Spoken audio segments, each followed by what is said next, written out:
Welcome to the world of science fiction, where extraordinary stories come to life, whether under distant suns or in the shadows of dying stars. Enjoy the journey as we drift into the tale together. The sky above isn't a sky at all. It's a weave of pale auroras, stitched across the upper atmosphere of a forgotten moon, untouched, unnamed, and unmarked on any Terran star chart. The trees here breathe. You can see it. Their trunks swell slightly with every cycle of the glowing mist that flows through their roots, as if the entire forest is gently inhaling. Everything hums life, tension, mystery. In the middle of this bioluminescent canopy, a single drop pod lies in ruin.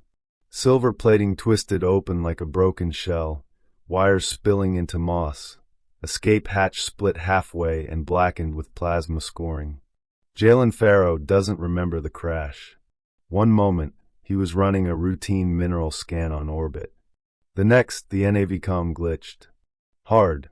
He tried manual override, but some kind of interference spike, cut power completely. The final thing he saw was the surface coming up fast. Now he's conscious. Barely.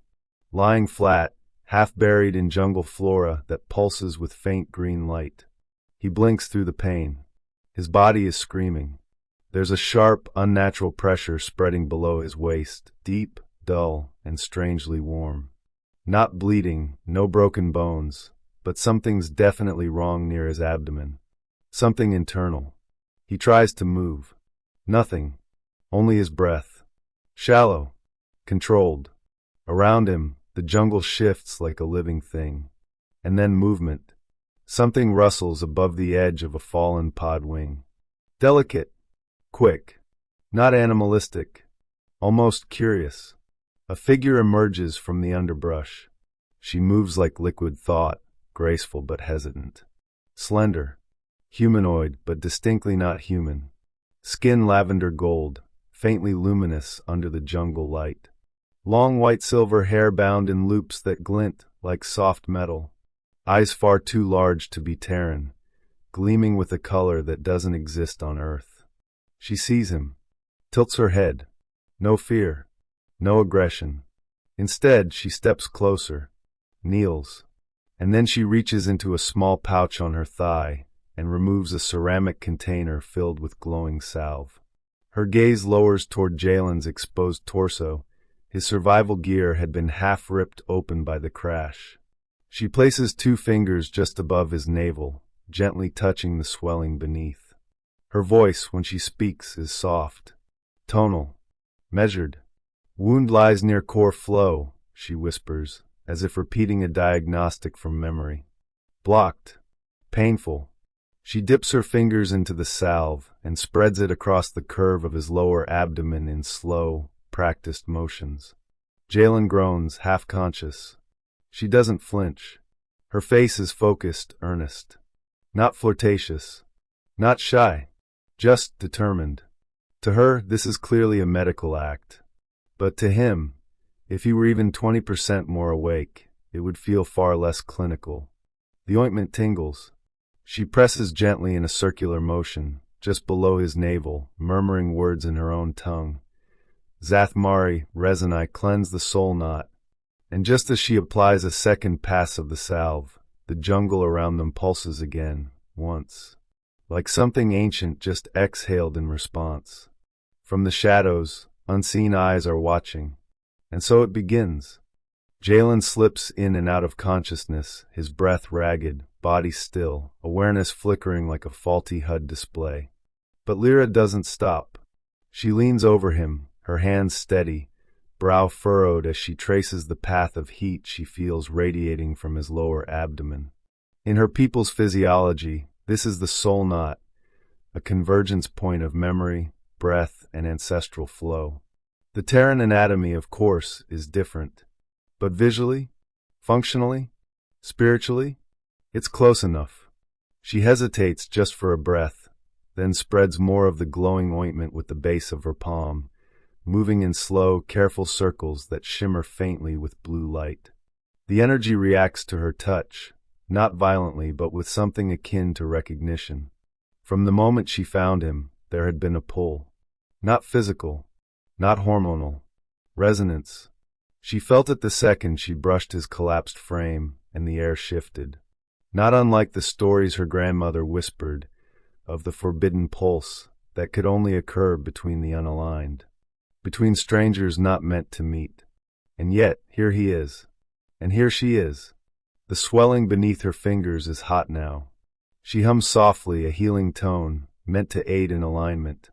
In her culture, this melody is used to awaken circulation and cleanse blocked memory spirals. She leans closer and sings it softly at the center of his exposed skin. That's when he wakes. Jalen's eyes snap open. At first, he's not sure what he's seeing. Just the green ceiling of an alien jungle. Then movement. Weight. Warm fingers pressing against his bare lower stomach. And above that, her. He startles hard. His upper body jerks on instinct, hands twitching toward her arm. His voice cracks from dehydration and confusion. Wah! What are you? Lyra gasps, pulls her hand back. They lock eyes. She doesn't speak at first. She just freezes, wide-eyed, hands still glowing from the ointment.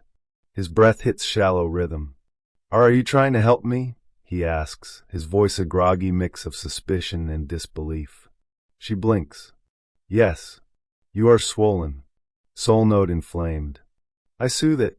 He furrows his brow, trying to sit up, but pain shoots through his spine. He winces and falls back. She quickly moves forward again, this time placing one steadying hand on his chest. Do not rise. You will disturb the core energy. The what? Jalen groans, eyes fluttering. What are you even saying?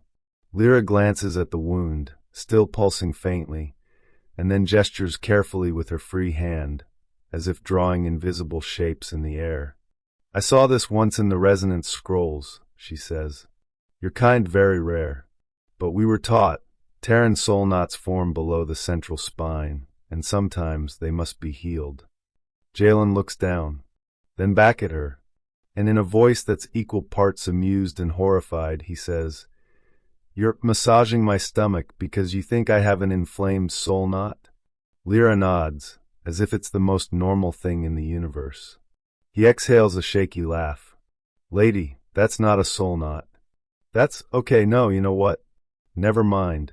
She tilts her head, clearly sensing the tension, but not understanding its cause. He tries to shift his hips away from her, grimacing. But then his expression changes. A pulse. A ripple. A sensation he can't explain.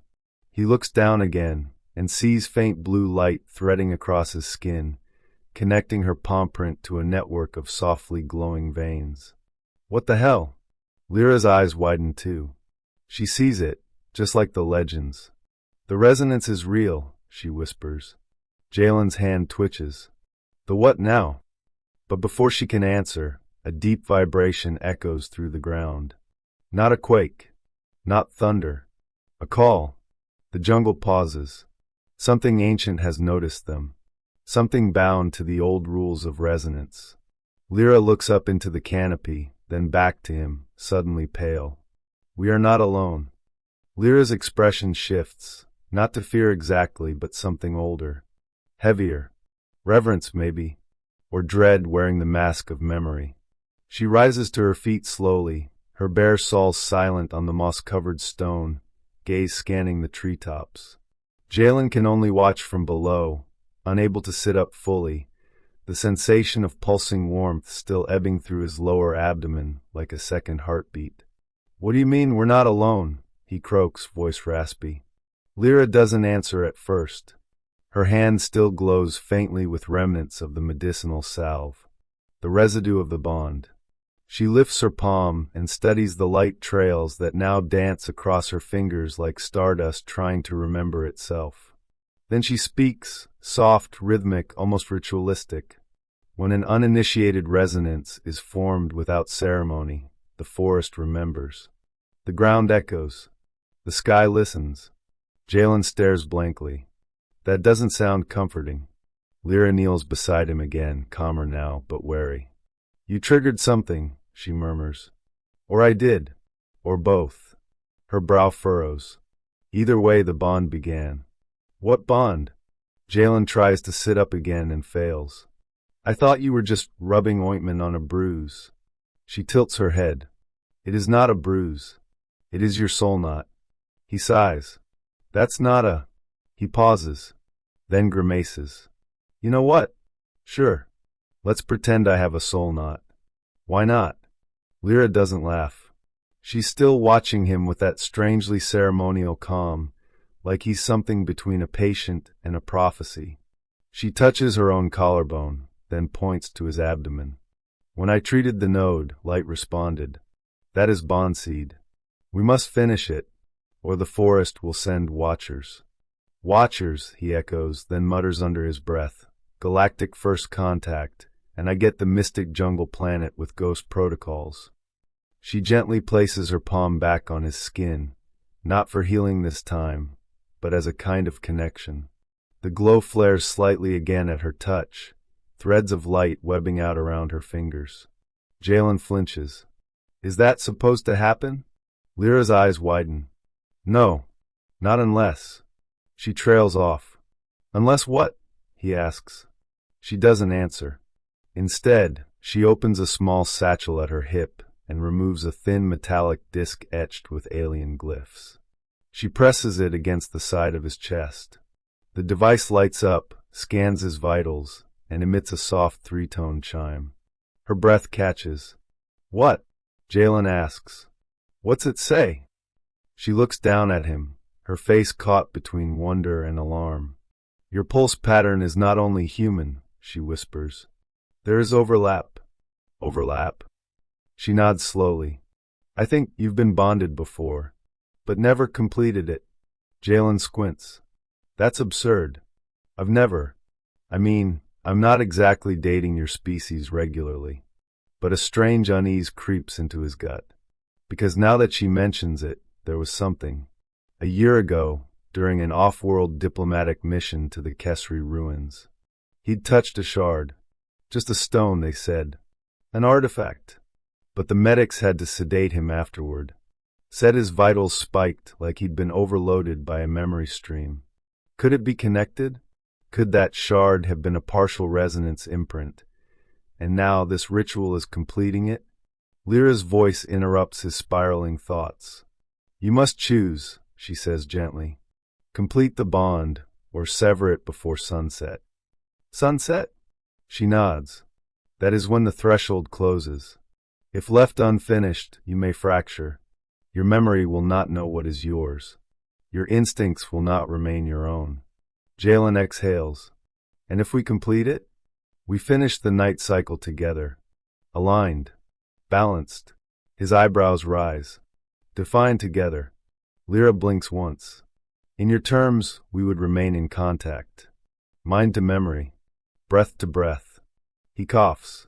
That sounds suspiciously like sleeping together. No, she says firmly. Not physical. Not in the way you suggest. Resonance is story exchange. You offer memory. I offer presence. If done properly, the body sleeps. The spirit listens. Jalen stares at the canopy above. Of all the ways to die in space, this was not on the list. He chuckles faintly. You know, I think I liked it better when you were just rubbing salve on me. Behind them, in the jungle's shadow, something large stirs. A soundless ripple through leaves. Lyra's eyes narrow. The watchers are close. The air changes. It's subtle, like a tide shifting direction beneath still water. No footsteps. No growls. No visual threat. And yet the leaves begin to tilt towards something unseen, as if the jungle itself is leaning into a shared breath. Jalen feels it before he hears it, a low thrum at the base of his spine. Not pain, not pressure, resonance. Lyra rises in a smooth motion, eyes narrowed, muscles coiled beneath her tribal wraps. Her long silver hair shimmers faintly, picking up light that has no obvious source. Do not speak, she whispers. Do not move. Jalen, lying half-stripped and half-paralyzed on a mossy alien floor, considers the obvious. Wasn't planning to. From the corner of his vision, something glides past, a shape not bound by flesh, more ripple than form. It pauses, lingers, a shimmer in the light. Then 2. Then 5. Are those people? He whispers. Lyra shakes her head slowly. Not anymore. Memory constructs, guardians of incomplete bonds, echoes of those who failed to write. Jalen swallows.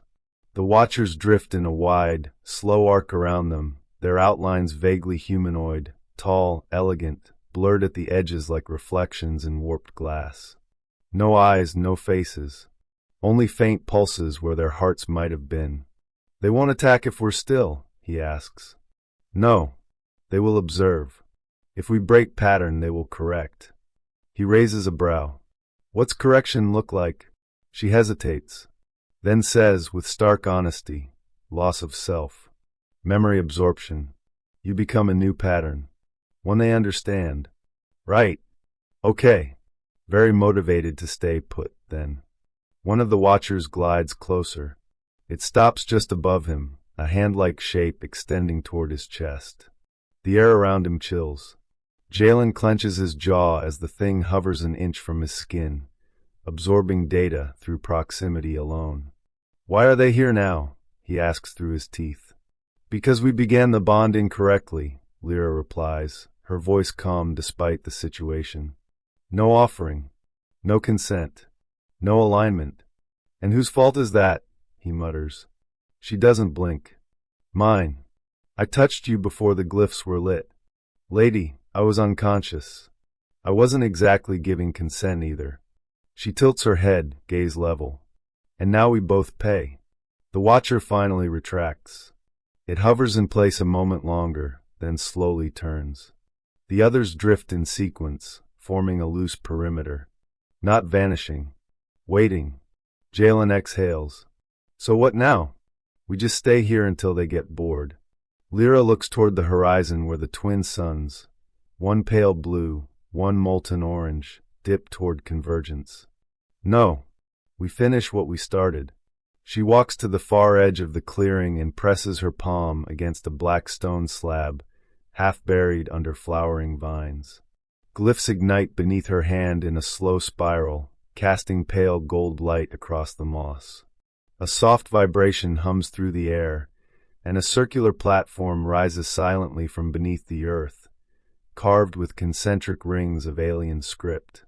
She turns to Jalen. We enter the dome now. Jalen lifts his head weakly. Enter? Lyra walks over and gently places both hands beneath his shoulders. Her strength surprises him. She's small but powerful, her muscles coiled like tension wires. With a grunt and some help from the vines, she lifts and half drags him toward the glyph-lit platform. He doesn't fight her. Not because he trusts her, yet, but because somehow this all feels inevitable. The moment his body settles on the center ring, the watchers retreat, gliding back into the forest. The jungle exhales. A final glyph activates under Jalen's spine. And then, the dome descends.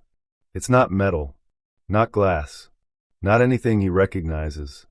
It's light, pure, fluid geometry that bends into a closed hemisphere, muting all sound from the outside. Just a faint harmonic hum, like the resonance of tuning forks across dimensional space. He looks around the glowing interior, then at her. This is your idea of a hospital? Lyra kneels opposite him. No. This is a crucible. Hey, what now? This is where we become one story. Or we break apart forever. Jalen shifts uncomfortably. The swelling in his lower abdomen has eased, but the warmth hasn't. It pulses in rhythm with the glow of the dome. The ointment still shimmers faintly on his skin like stardust caught in time. And what exactly happens in here? He asks. Lyra's eyes meet his. Calm. Focused. Beautiful in a way that's hard to define, too symmetrical for coincidence, too flawed for design. She places one hand on the floor. We begin the alignment. You show me your first memory. I show you my last. He blinks. That's personal. She nods once. Exactly. Jalen stares at her across the dome of light, the glyphs beneath them pulsing with slow, steady energy. The idea of showing anyone his first memory, let alone an alien girl who just mistook his injury for a metaphysical knot, makes his throat tighten. My first memory, he echoes. You mean like childhood? Lyra tilts her head slightly. Not age. Depth. The first one your heart never let go of. Jalen lies back against the glowing platform, the surface oddly comfortable for something made of light. The resonance hums against his skin, gentle but insistent, like a current waiting for a decision. He closes his eyes. At first, nothing. Then slowly something surfaces, not because he wants it to, but because the dome seems to draw it from him like heat from the skin. He's 5 years old. His father's hands are covered in oil and stardust, adjusting a broken intake valve on the old long-haul freighter they used to live in. The air smells like rust and engine coolant. His father hums an old Earth tune, off-key but soothing. And in the corner, a small, handmade model of the stars they'd passed on the way to Titan rotates lazily. The moment isn't exciting, but it's real, stable, home. When Jalen opens his eyes again, Lyra is watching him, not staring, not dissecting, just witnessing. You remember warmth, she says softly. That is rare. He swallows. And you? Your last memory? She nods once, then closes her eyes. The dome's light dims, shifting from warm gold to soft indigo. For her, the memory comes faster, sharper, more recent. She's kneeling before the elders of her village, surrounded by flame-lit stone, head bowed in apology. The tribal glyphs on her arms still glow from her last contact with a forbidden star reader, a machine they recovered from a crashed survey vessel. Her people warned her not to touch it, but she did. Because she wanted to know. What else was out there? Her voice trembles as she speaks the apology. She doesn't believe a word of it. Then one of the elders speaks. You are not wrong because you touched the machine. You are wrong because you wanted to. When she opens her eyes, she doesn't look at Jalen. Instead, she looks at the glyphs beneath her, pulsing in quiet empathy. I do not want to live by apologies anymore, she says. Jalen breathes in slowly. The energy in the dome shifts. They're still separate, but a thread is beginning to form. Not in the air, in the silence between them. So this is it, he asks. We just keep trading trauma like collectible cards until the watchers go away. Lyra blinks once, and the corner of her mouth lifts in the faintest echo of a smile. Not trauma, memory. There is a difference. Is there? She nods. Trauma is weight. Memory is shape. Jalen exhales through his nose. That sounds poetic. And frustrating. Truth usually is. He can't help it. He laughs, the sound bouncing faintly against the walls of the dome. I swear, this is the weirdest physical therapy session I've ever had. Lyra shifts forward. Now we begin the next phase. He immediately stops laughing. There's a next phase? Yes. Contact. He blinks. I thought that's what this was. She places her hands on the floor, and suddenly the glyphs beneath them change, no longer passive but bright, flowing with lines of radiant color that pulse in time with both their breathing patterns. No, she says. Now comes shared presence. The light threads swirl upward, coiling in the space between them like strands of living silk. They twist, dance, form shapes, brief, flickering echoes of faces, moments, sensations. Jalen sees a woman who looks like Lyra but older, sadder, disappearing into shadow. Lyra sees a battlefield soaked in orange light. A younger Jalen crouched behind cover, whispering a name he can't forget.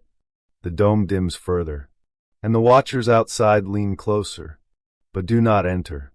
Because inside, something ancient is unfolding, a ritual older than language. Two minds, touching through story. Memory aligned by vulnerability. Jalen watches as another thread forms, this one thicker, slower. It hovers between them, hovering just above their joined breath. What is that? He asks, his voice now soft. Lyra doesn't answer right away. Then she says simply, "That is trust." And the moment she says it, the thread descends. It lands gently across Jalen's chest and pulses once, synchronizing with his heartbeat. The swelling in his abdomen vanishes. Completely. He exhales, lightheaded. That's it. That's what the ointment was trying to do this whole time. She nods. The body reacts, but memory heals. Outside the dome, the watchers slowly back away. No longer needed. For a while, there is only stillness. The dome glows faintly, like it's exhaling after holding its breath for hours. No longer pushing, no longer probing, just resting in a steady pulse. A rhythm made not by technology, but by agreement. Co-presence. Trust. Jalen lies back against the luminous floor, chest rising and falling with slow, even breaths. The discomfort in his abdomen has faded completely, replaced by a lingering warmth, not physical but emotional. A memory of being cared for. Not patched or triaged. Just noticed. He turns his head toward Lyra. She sits cross-legged now, eyes closed, hands resting gently on her knees, surrounded by the whisper light of the fading resonance threads. Her silver-white hair seems almost translucent in the dim light. He watches her for a moment, struck by a thought that doesn't feel entirely his. She was meant to find you. The idea is too precise to be instinct, too abstract to be fact. But it feels true. "Hey," he says gently. Lyra's eyes open. There's no surprise in them, only awareness, as if she was already listening, even in silence. "Are we done?" Jalen asks. She doesn't nod. "Not quite. The initial bond is stable," she says, but the resonance was incomplete. He sits up with some effort, the dome responding by shifting its inner light pattern, now softer like starlight behind gauze. "Incomplete how?" he asks. "There's a fragment," she explains. "Something in you. It was trying to align, but it resisted." Jalen frowns. "You mean like trauma?" She shakes her head. "Not pain. A past attempt. An unfinished link." And then it hits him. The shard. Lyra looks at him sharply. "You remember?" Jalen nods slowly. "A year ago. Diplomatic mission to the Kesri ruins. I touched a crystalline artifact. Some kind of archive. They said it fried my neural map for 12 hours.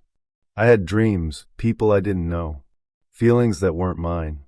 It stopped eventually. I thought it was just data corruption." Lyra looks at the floor, visibly troubled. "You were imprinted." He raises an eyebrow.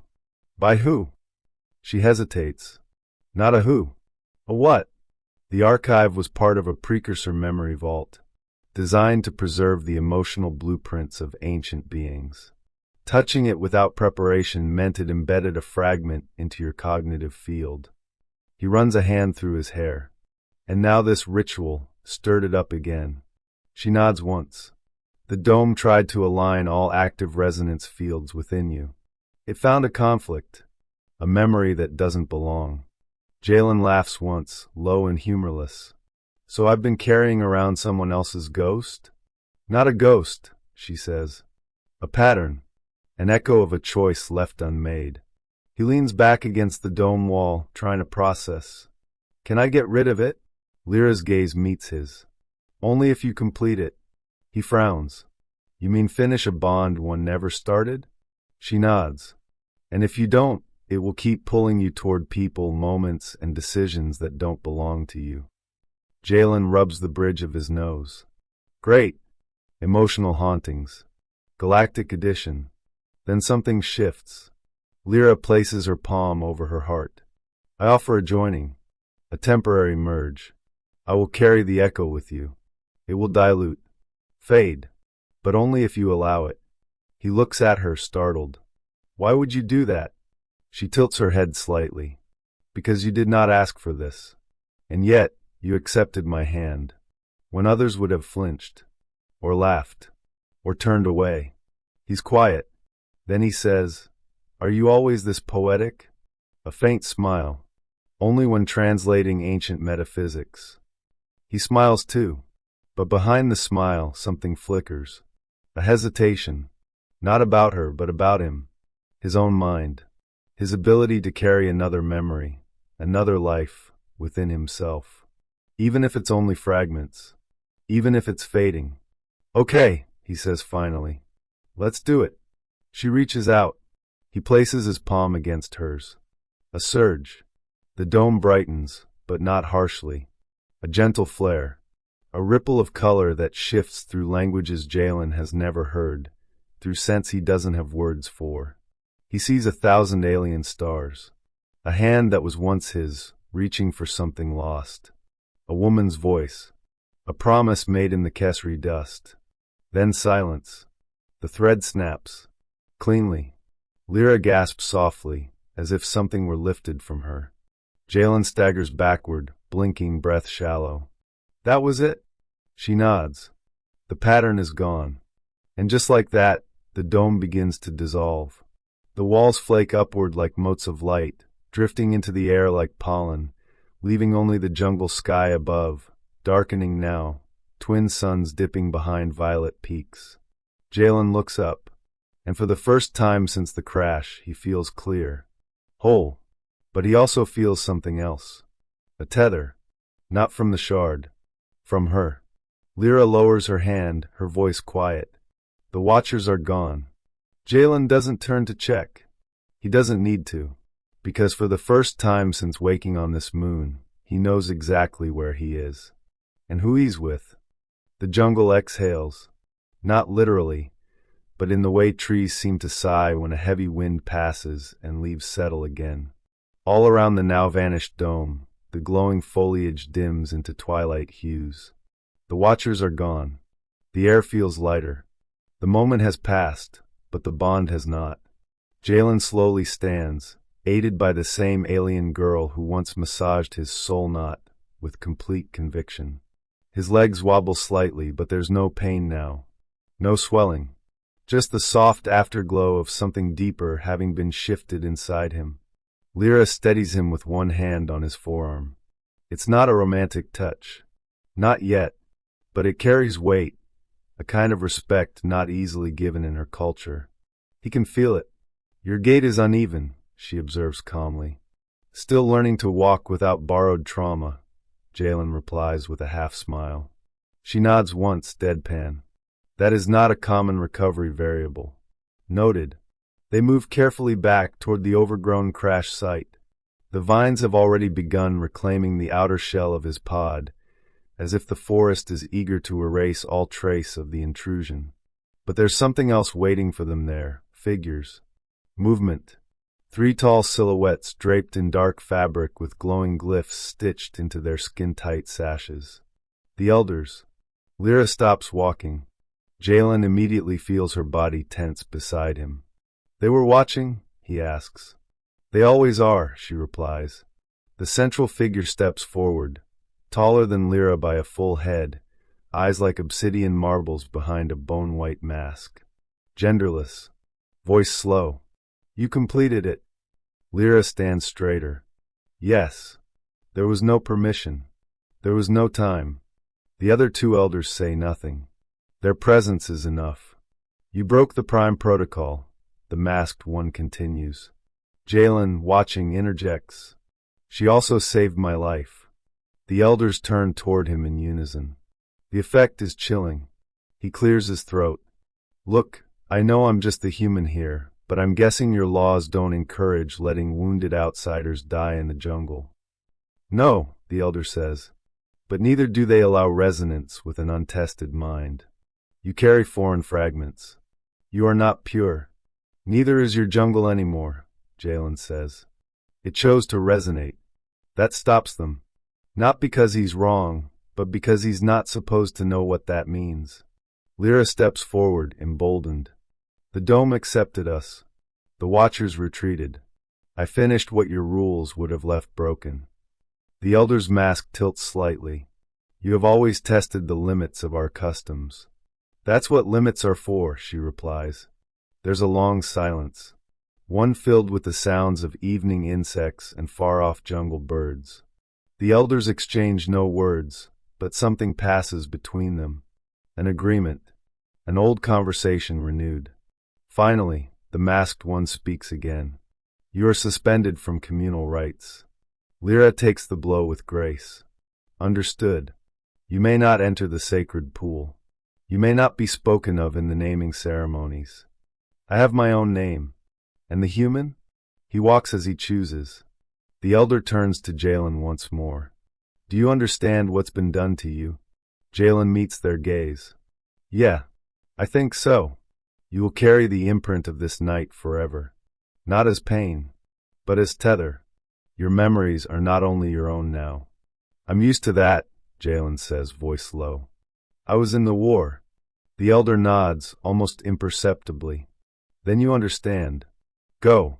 With that, the trio turns and disappears into the trees without another word, vanishing with such silent efficiency, it's like they were never there. Jalen exhales.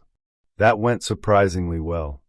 I'm still banned from the moonlight dances, Lyra deadpants. Tragedy. She turns to him, expression unreadable. They let you go, but you can still leave. He blinks. What do you mean? She steps closer, folding her hands behind her back. Your people will find your beacon. Maybe not tomorrow, but soon. You don't have to stay. Jalen considers that. The idea of leaving this place, of going back to a life filled with structured logic and sanitized hallways, where memories are filed, not shared. Do I seem like I want to leave? He asks.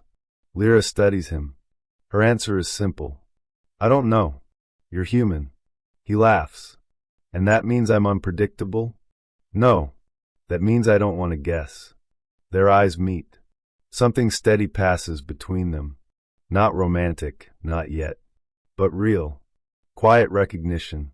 Jalen looks up at the sky, where the twin suns are just starting to vanish behind the ridgeline. The stars begin to show themselves one by one. And for the first time in a long time, he feels like he's looking up from the right place. Not lost. Just found. Night on the moon is different. It doesn't descend so much as emerge, like someone dimmed the stars behind a layer of shimmering silk. The jungle doesn't sleep.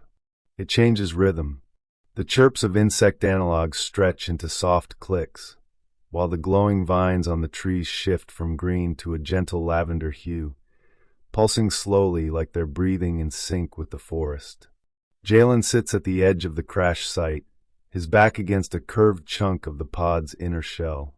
The emergency beacon still blinks every 15 seconds, a steady red dot in the dark. Low-band distress, he mutters. Should reach orbit eventually. Lyra returns from the undergrowth, holding a fruit the size of her head.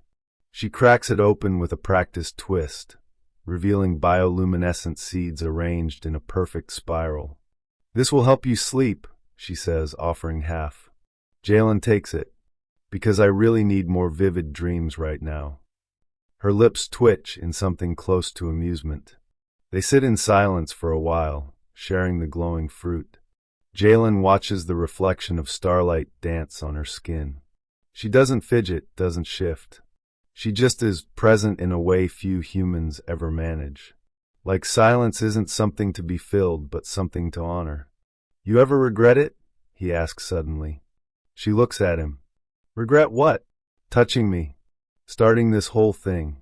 She tilts her head. Do you regret waking up?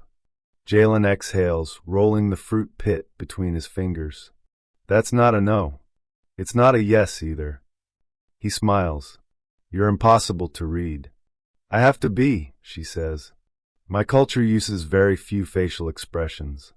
They're considered wasteful. If you feel something, you say it with memory.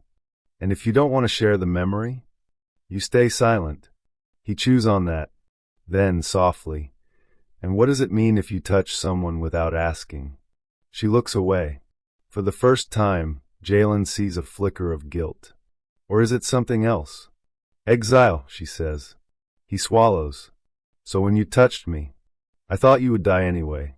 That the Watchers would claim you. That if I didn't intervene, your light would vanish without imprint. Her fingers tighten slightly on the shell of the fruit. I thought no one would know you existed. Not truly. And now, she meets his gaze again. Now someone knows.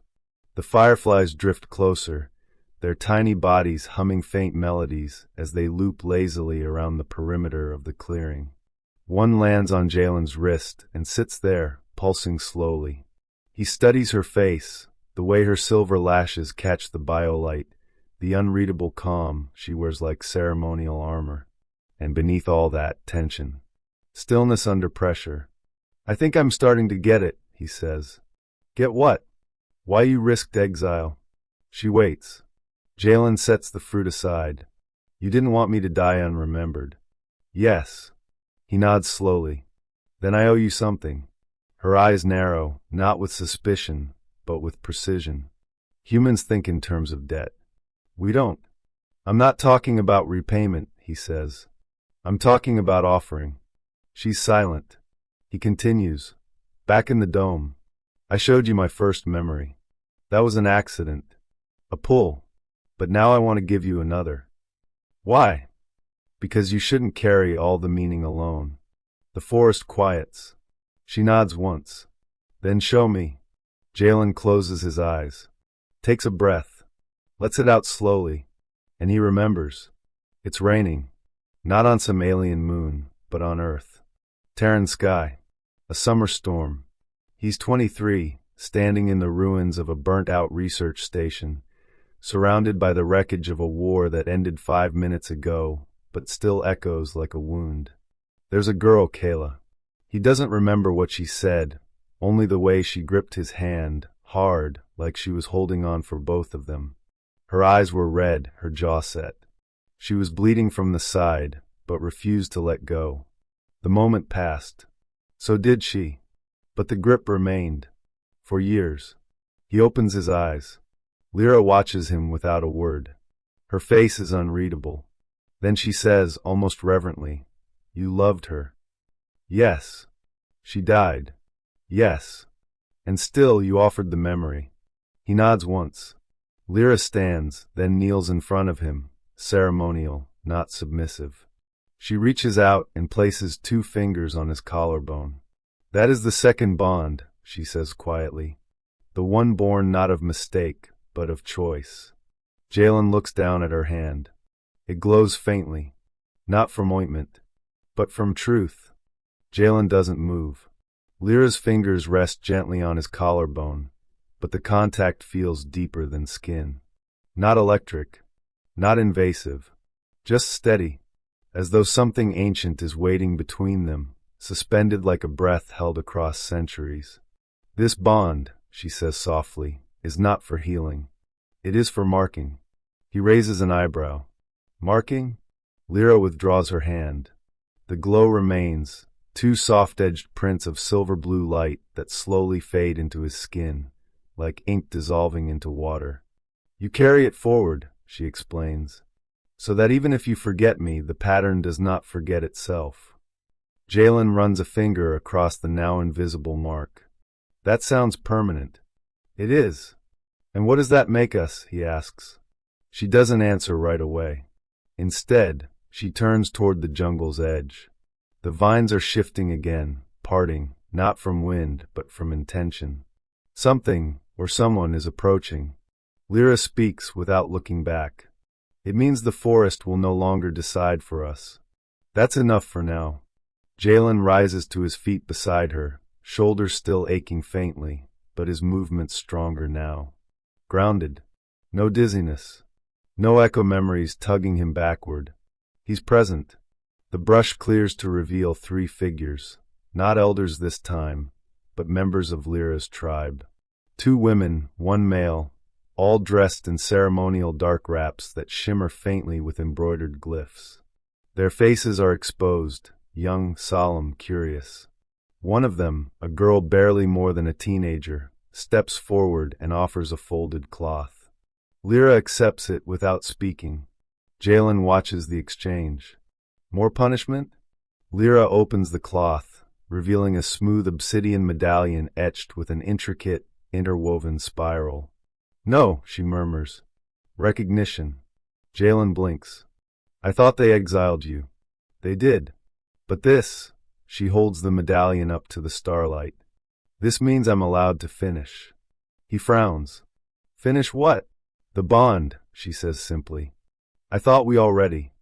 Not between us, she says, cutting him off gently. Between me and the tribe. They believe I've proven something. Jalen studies her. What exactly? That humans are not only dangerous, but also witnesses. That we see. He thinks about that for a second. They don't know many of us, do they?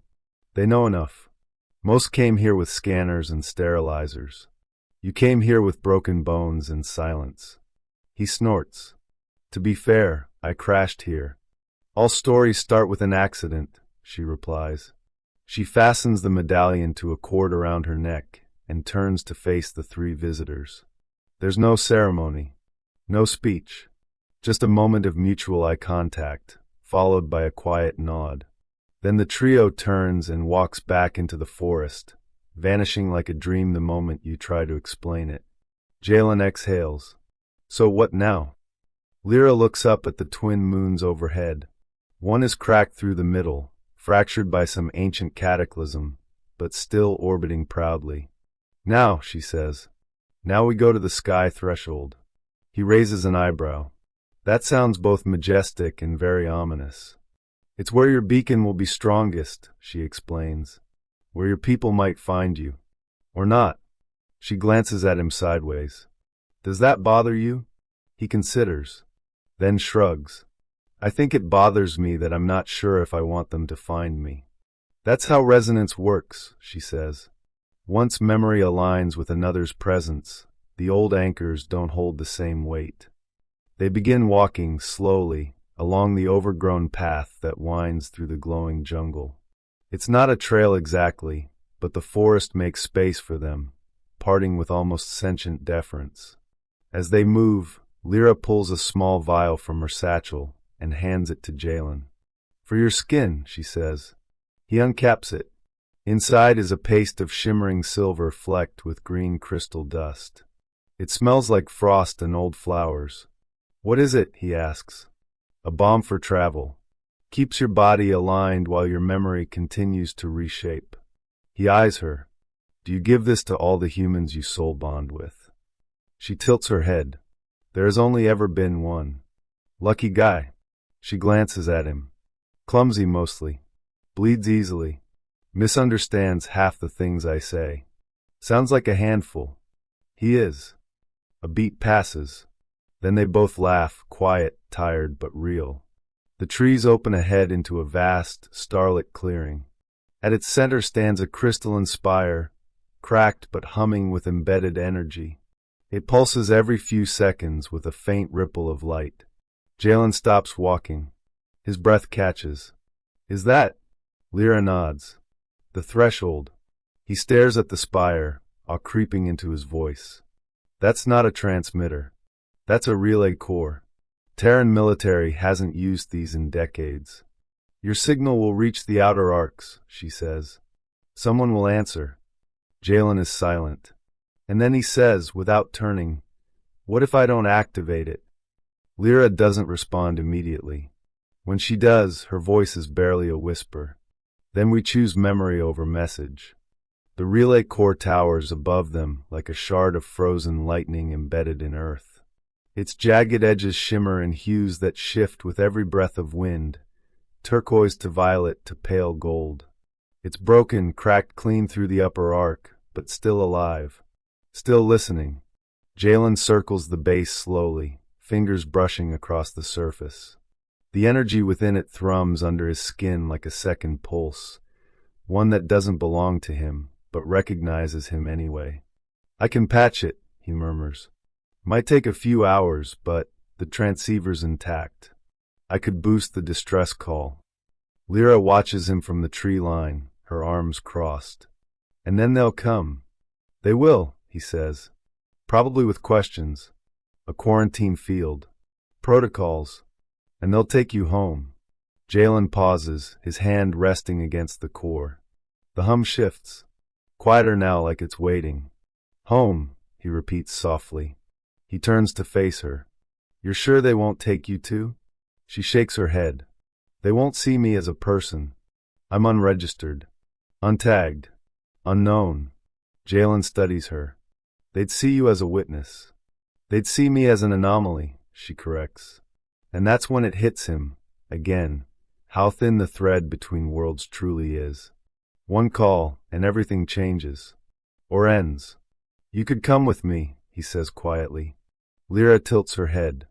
And what would I be there? Jalen opens his mouth. Closes it. I don't know. She steps forward, her voice soft but firm. I would be studied. Tested. My memories dissected. My resonance interpreted through machines that cannot feel it. You're probably right. I am right, she says, but without bitterness. Just clarity. He turns back to the core. The wind catches the cracked spire, making it sing, a long, hollow tone that sounds like longing. Or maybe potential. You said I could choose memory over message, Jalen says. But what if I chose both? Lyra blinks. Explain. He pulls his emergency wrist beacon from his gear and places it at the base of the core. Then he keys in a command, not to send coordinates, but to encode a memory stream. A single moment. Him and Lyra in the dome. Touching palms. Breathing in rhythm. Not the ritual. Not the danger. Just the resonance. What are you doing? She asks. I'm not asking for rescue, he says. I'm sending proof. That something happened here. Something worth changing for. She stares at the beacon. The core absorbs the data silently, flickering once. No location. No names. Just a memory, Jalen says. Maybe someone will see it. Maybe it'll change nothing. But if it does change something, then it's enough. Lyra steps closer, and for the first time, there's something unguarded in her expression. You believe in echoes, she says. I believe in resonance. They stand together, side by side, beneath a sky laced with unfamiliar constellations. Two beings from worlds that never should have crossed, now aligned, not by conquest or logic, but by story, by the shared act of seeing one another. The relay core pulses one final time. The transmission launches silently into the void, riding a tight band frequency that won't reach official channels for weeks, maybe longer. Jalen closes his eyes. Not in prayer. In acceptance. When he opens them again, Lyra is watching him, not with curiosity, but with something gentler. Would you like to see my first memory? She asks. He blinks. You haven't shown me? She shakes her head. The dome asked for my last. But I kept my first for now. Why? Because now you can choose to see it. He nods once. I want to. She steps close, lifts her hand to his forehead, and rests her fingers there, feather-light. The image floods in immediately. A hatchling curled beneath a glass ceiling. Stars above. A lullaby hummed by someone unseen. She's alone, but not unloved. Not yet. Her eyes, even then, were wide with wonder, not fear. Reaching toward the stars, even before she understood what they were. When the memory fades, she lowers her hand. Jalen exhales. You were always looking up. Yes, she whispers. And now? She turns her gaze toward him, eyes reflecting both moons. Now I see what's beside me. The forest glows silver under the twin moons. The sky is a perfect dome of scattered starlight, unmarred by satellites or spaceports or pollution. It's the kind of night that makes Jalen forget he ever lived beneath another. He and Lyra walk the trail back in silence, neither tense nor awkward, just still. The kind of stillness that happens when a chapter closes and another hasn't yet begun. I thought choosing memory over message would mean staying here, Jalen says, brushing a glowing fern aside. That it was all or nothing. Lyra nods. That's the illusion of ceremony. One path. One consequence. But resonance isn't a rule. It's a conversation. He smiles faintly. So we're still talking. For now, she replies, and there's a glint of humor behind her solemn tone. They pass the remnants of his dropped pod, half swallowed by the jungle now. The emergency lights blink slower, dimmer, as though it too is ready to let go. Jalen crouches beside it, fingers brushing the exposed panel. Funny. This used to mean safety. It still can, she says. But it's not where I want to sleep. He stands. And she knows. Without another word, they keep walking. They reach her village just before the moons reach zenith. The community, such as it is, has gone quiet. No ceremonial guards. No watchers. Only wind and the occasional rustle of bioluminescent fauna. Lyra leads him through a narrow path behind a moss-covered arch.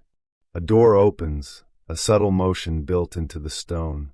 Inside is a dwelling carved from living rock, its walls glowing with soft blue script that dances gently when she passes. "This was your home?" Jalen asks. "Yes. Before the archive. Before exile. Now it is storage." He steps inside, breath catching.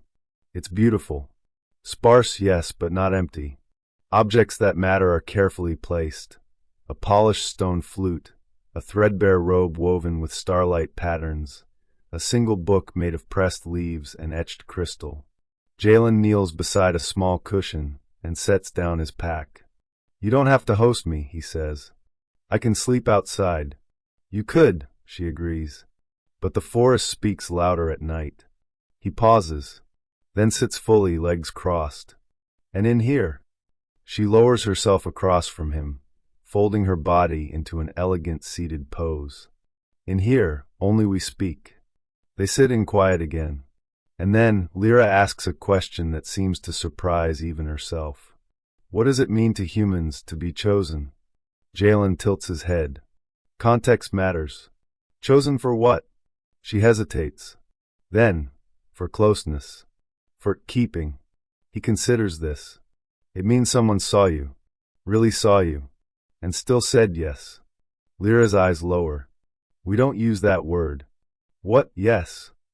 "No, still. We only ever say because. Because you are strange, I choose. Because you do not belong, I remain. Never despite." He smiles faintly. "That's beautiful. And brutal." She nods. Jalen leans back on his hands. "I think both meanings matter. The because and the still.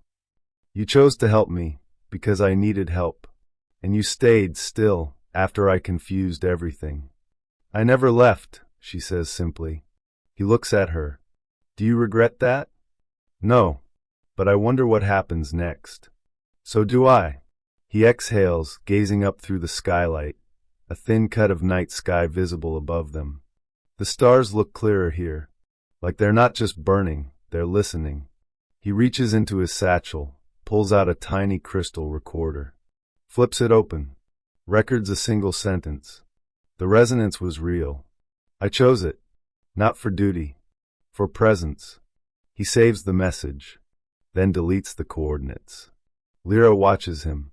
"Your last record?" He nods. "And no one will know where you are?" "They'll know who I became," he says. "That's enough." The silence that follows is deep and peaceful, like breath held in the chest of the cosmos. Then she says, almost shyly, "Would you hear my song?" He turns. "You sing." She gives a tiny smile. "Not like your people. We don't craft melody. We remember aloud. When you hum, you recall. When I hum, I become." "I'd like that," he says softly. She closes her eyes and begins to hum. It starts low, a single note stretched across time, layered with harmonics no human throat could make. Her chest vibrates with the sound, her palms glowing softly. The glyphs on the walls respond, glowing brighter, pulsing in time. The melody isn't happy, but it isn't sad either. It's true, a shape of memory, a promise made in breath and sound. When the final note fades, Jalen's eyes are damp without realizing it. He whispers, "Thank you." And she whispers back, "You stayed." Dawn on the moon is slow and dignified, like the world is reluctant to stir from its dreams. The canopy above the village glows in faint gradients, from indigo to soft amber, as bioluminescent leaves recede and the stars grow pale. Jalen opens his eyes to the soft sound of Lyra's breathing. She's seated by the open wall, back to him, tracing something onto a flat stone with glowing chalk. Glyphs, perhaps. Or memories. He takes a moment just to watch her, not in wonder or confusion or even fascination, but with a rare sense of peace. It's been years since he felt that upon waking. She senses him and speaks without turning. You slept quietly. He stretches his arms. You say that like it's uncommon. It is. He rises, crossing to where she works.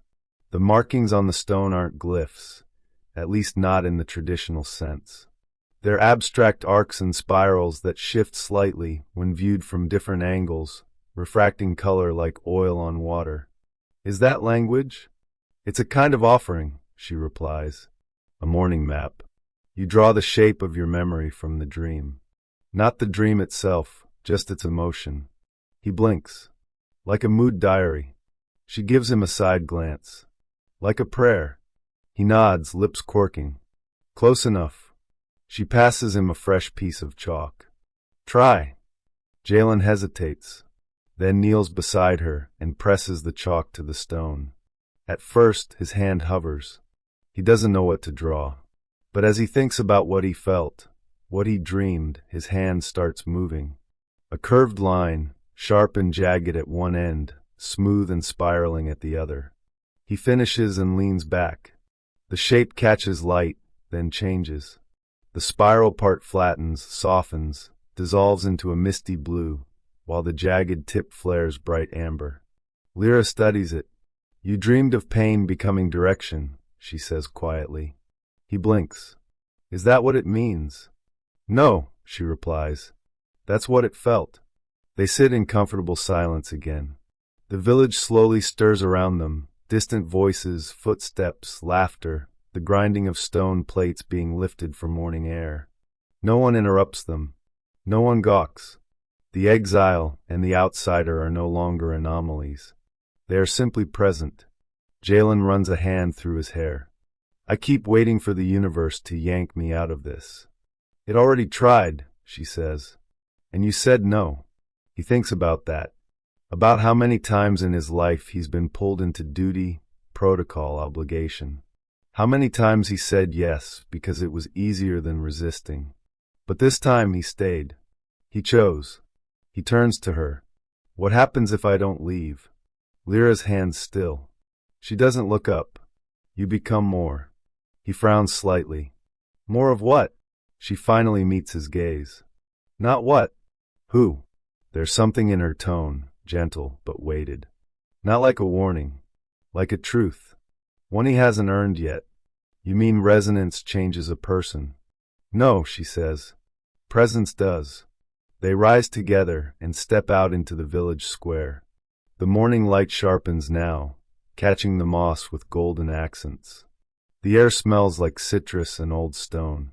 Several children run past them, laughing, glowing threads tied to their arms that trail behind like comet tails. One child stops, stares up at Jalen with wide amber eyes. You're the one she touched, the child says. Jalen blinks. I guess I am. She never touches, the child adds. She's always careful. Lyra kneels beside the child. Careful doesn't mean closed. But it means alone, the child says solemnly. Until now. Lyra places her hand over the child's heart. Not anymore. The child nods once and runs off again, trailing starlight. Jalen turns to her. You're kind of a legend here, aren't you? Not a legend, she says. A warning. He scoffs. You ever get tired of being misunderstood? All the time, she replies with a barest smile. Until someone like you crashes into my forest. They share a quiet laugh. Then in the distance, a sharp tone echoes across the jungle, a mechanical chime, far too structured to be natural. Jalen's blood goes cold. That's a long-range dropship ping. Lyra's smile fades. Rescue signal? Or patrol, he says. Either way, they're close. He checks his wrist. His signal's been dead since he purged the coordinates. But something still found him. Lyra steps closer, voice low. You don't have to answer it. Jalen breathes in. The jungle smells different now, less like sanctuary, more like crossroads. I know. She touches his hand. Not a ritual. Not resonance. Just her. Present. The sound comes again, clearer this time. A pulsing ping, rising in pitch, then cutting abruptly. It's unmistakably Terran. The kind of beacon tone Jalen heard on half a dozen battlefields. In rescue zones. At the edge of collapse. He steps out from the stone courtyard and climbs the low rise that borders the village, parting hanging vines as he walks. From the ridge, he can see the sky, and there, breaking through the upper cloud layer, is a sleek silhouette. Angular. Efficient. Familiar. A Terran reconnaissance skimmer. Low-orbit insertion class. Not military, but not civilian either. Survey and retrieval. Jalen exhales slowly. They found me. Behind him, Lyra says nothing, but he feels her gaze on his back like heat through armor. Did someone activate the relay? He asks. No, she replies, but perhaps it was listening anyway. He doesn't answer. His thoughts churn logistics, protocol, what his story will sound like when filtered through human bureaucracy. I crashed. I was injured. I was rescued by a native. He could leave it there. File the report. Let Earth think they lost him for a few weeks and found him mostly intact. But he knows that's not true. I don't want to go, he says quietly. Lyra steps beside him. Her voice is unreadable. Then don't. But I have responsibilities. A life. People. And what do you owe them? She asks, not accusingly, just curiously. He hesitates and realizes he doesn't know. I owe someone something, he mutters. Lyra turns her head slightly. That sounds like borrowed guilt. He chuckles under his breath. You're too good at this. I listen, she says. And I remember. The skimmer is descending now, a soft blue glow beneath its belly as it begins orbital braking. It won't land in the village, probably half a click out, where the terrain's flatter. Protocol. Safety. Quarantine. He imagines what will happen. A field team in exosuits, sterile kits, deck and foam. Dozens of questions. Did you engage with local fauna? Were you exposed to psychotropic atmospherics? Did you experience hallucinations? And what will he say? That he found someone who didn't ask him to prove his worth first? That he was touched without warning, healed without negotiation, changed without permission, and chose to stay anyway? Lyra, he says, still watching the sky, what happens if I leave? She answers slowly. Your body will go. Your story will not. He turns to her. Will I still remember you? She meets his eyes with something that isn't quite sadness. Yes, but it will ache. And you? I will carry your pattern. The skimmer slows to a hover, light bathing the treetops below. I could tell them not to come, he says. I could hide. They will find you eventually. Then what do I do? She lifts her hand, points to his chest. Choose what you become. The words are simple, but they echo like thunder in his ribs. Jalen closes his eyes. He breathes deep. And he feels it, something within him that isn't exactly him stirring. Not the echo from the Kesri shard. That's gone. This is his. A new story. Not human. Not alien. Just true. He opens his eyes. I'll meet them. Lyra doesn't react. But I won't go with them. Now she looks at him. They'll ask, she says. I'll answer. They'll assume you were manipulated. He grins. I'll let them. And then I'll ask them why being changed scares them so much. The skimmer touches down beyond the ridge, kicking up a soft plume of dust. Jalen turns to Lyra. Will you come with me? She hesitates, then shakes her head. I am not a curiosity to be catalogued. I won't let them. I know, she says gently, but I'm not ready to leave this world. He nods. Silence again. Then she steps forward and places a small crystal in his palm. It hums faintly with warmth. Memory stone, she says, only glows in presence. He clutches it tightly. That includes you? She leans close, lips near his ear. Especially me. And just like that, she steps back. He walks toward the beacon's pulse, the forest parting slowly as he passes. At the crest of the hill, he pauses.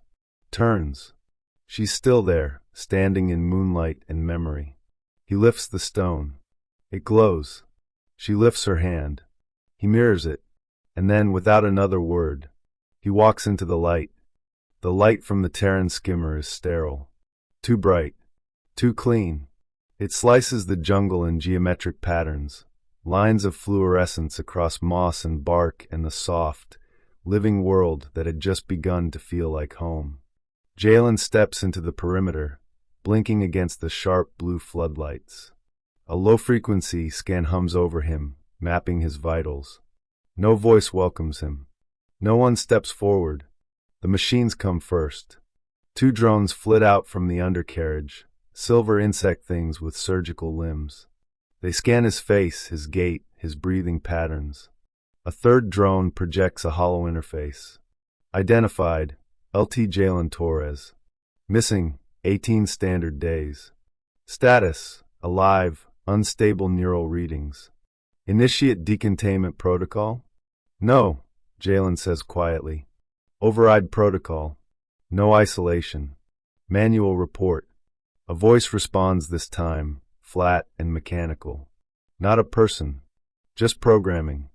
Please confirm authority. He reaches into his side pouch, retrieves a half-crushed command badge, and holds it toward the scanner. The light pulses. The drone chirps in acknowledgement. Confirmed. Standby. Human liaison en route. The ramp beneath the skimmer's belly hisses open. Boots emerge first, polished, standard issue. Then a figure in dark gray uniform. Human. Female. Late 40s. Sharp eyes. The kind of posture that never forgets command. Lieutenant Torres, she calls. Commander Vale, he replies. They meet in the middle of the clearing. She stops 2 meters short, eyeing him as if he might spontaneously dissolve. You've got some nerve rerouting the beacon to a memory stream. It was the only channel the Corps would accept, he says. Anything louder would have drawn the wrong kind of attention. You weren't authorized to engage local resonance constructs. I wasn't authorized to survive a crash either. Her eyes narrow. You've changed. He smiles faintly. Good. She glances past him. The local, what was her name? Lyra? The one who made contact. She's not coming. Why? Because she doesn't need to be studied. The commander's mouth tightens, but she doesn't argue. Instead, she turns slightly. Your files note emotional anomalies. Neural integration risk. There's no risk. Just resonance. Clean and complete. She scans him again with a handheld reader. The shard? Gone. And the imprint? Jalen pulls the crystal stone from his pocket. It glows faintly in the presence of truth. She gave me a memory, he says. And I gave her mine. Vale stares at the stone like it might explode. You realize you've now qualified as a non-conforming psychological entity. Any reassignment will require triple clearance. I'm not asking for reassignment. She pauses. Then slowly, carefully. What are you asking for? Jalen steps forward. Recognition. She blinks. That resonance isn't a contaminant. That memory exchange isn't a security threat. That I came back better than I left. Commander Vale's gaze softens just a little. Enough to reveal that beneath her armor is someone who has also been changed by things she couldn't report. I'll file what I can, she says. What you did out here, it doesn't fit protocol. But it fits something. That's all I want. A soft chime comes from her wristband. Transport en route. First light evac. Jalen nods. I'll be ready. She turns to leave, then pauses. What happens if she does come looking for you one day? He looks up at the stars. She won't need to. Vale frowns. Why not? He lifts the glowing crystal. She already knows where I am. He walks back to the forest's edge and stands just inside the tree line. The light from the skimmer doesn't reach him there. Only starlight. He closes his hand around the memory stone. It pulses once. He smiles, then turns and walks into the dark, not away from rescue, but towards something far more rare, a life made not of escape or duty or exile, but of presence. The jungle welcomes him back without ceremony.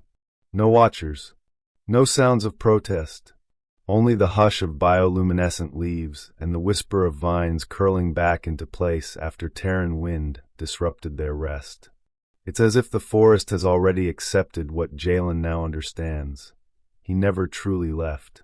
He walks slowly, memory stone warm in his hand, until the clearing opens once more and the village reveals itself in the first true gold light of morning. Lyra is waiting.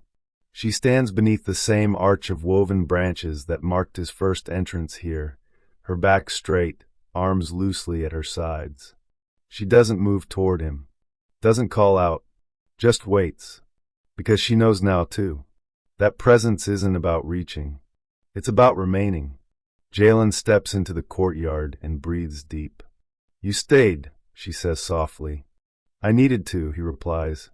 They close the distance between them with no rush. No need for explanation. No frantic reunion. Just gravity. "How long will they let you remain?" she asks. "As long as I don't trigger another beacon. And if they send someone to fetch you, then they'll have to sit through one of your songs first." Her smile is small but unmistakable. He reaches into his pouch, pulls out a fresh memory tablet, the kind his people use to store tactical simulations or field notes. He holds it out. "For you." Lyra accepts it, tilting her head. "What is it?" "My first chosen memory," he says. "Not what I showed you in the dome. Not what the system drew out. This is the one I wanted to give you." She presses her palm against it. The tablet glows briefly, synchronizing with her energy signature. A soft whisper plays. "There was a moment when I was ready to be rescued, until I realized I already had been." Lyra looks up, and for the first time, she steps forward without hesitation and places her hand over his chest. Not as healer, not as guide, not as ritual. As equal, as keeper. "There is a place we go when the resonance completes," she says. "Not exile, not village. Beyond." He nods. "I'd go there. It's not on maps. Neither are the best stories." She smiles, and they walk together toward the trees where paths disappear, where vines are thicker, where the jungle doesn't part for you anymore, it joins you. As they pass the boundary, something shifts. Not outside. Inside. Jalen feels the tether again, but now it isn't a thread pulling or binding. It's a root. Firm. Quiet. Alive. Here, he is not a castaway. Not a patient. Not a soldier. He is present. As the trees close behind them and the forest swallows the last trace of synthetic light, Lyra reaches into her satchel and places the memory stone between them. It pulses softly once, then fades. Not gone, just settled. And together, under the filtered light of alien leaves, they begin to write a life that no protocol could ever contain. Not with orders, not with maps, but with meaning. Not because they had to, because they chose. Wind down, 300 words. Now the jungle quiets again. Not in silence, but in serenity. The kind that comes after something true is spoken and doesn't need to be said again. Jalen and Lyra walk deeper into the trees, but the story no longer needs to follow them. It has already become part of the soil, the air, the faint glow of memory tucked into moss-covered stones. The forest holds it now. Their footsteps slow, not tired, just unhurried, because when resonance has done its work, there's no need to race toward resolution, only to rest in it. The Terran skimmer lifts off in the far distance. No alarms, no pursuit, just a departing shadow on the clouds. Perhaps someone aboard it begins to wonder why they came at all. Perhaps the report they file will be full of blanks. Or perhaps it will be a beginning.